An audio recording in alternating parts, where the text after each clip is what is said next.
The long wait is over na talaga.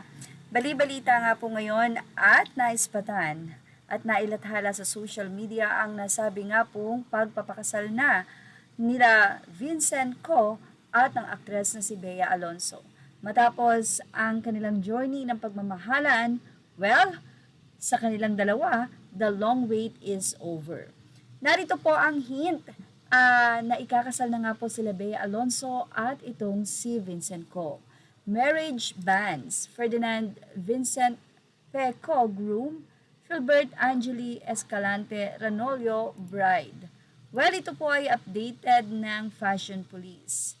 Are Bea Alonzo and Vince Co. getting married in a Catholic church?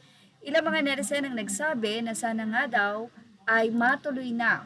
Since kung matutuloy daw ito, siguradong wedding of the year. I'm so happy for Bea, say naman ng isa pang netizen. Sana matuloy na, so by June ang wedding cause usually 3 months ang banse. Sabi nila next month daw sa Spain. So mukhang hindi nga po dito sa Pilipinas ang kasal dahil sa Spain nga ito gaganapin. Pwede ba yon na dun sila ikakasal sa Spain tapos ang marriage bans dito sa Pinas? Ha, ba't sa Manila ang bans kung sa Spain ikakasal? Diba ang bans ay kung saan ka ikakasal?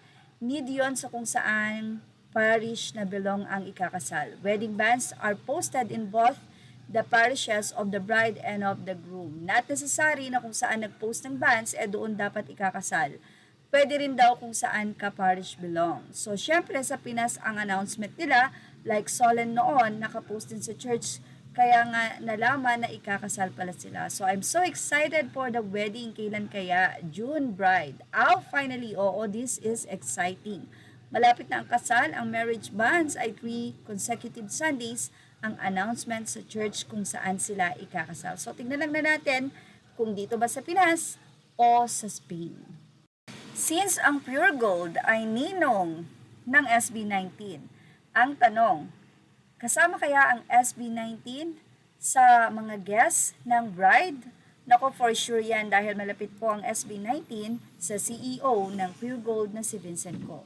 Kaya malamang ay present ang SB19 kung sila ay walang engagement or mga event na pupuntahan that time. Pero sigurado kung invited man ang SB19, for sure bibigyan nila ng time yan.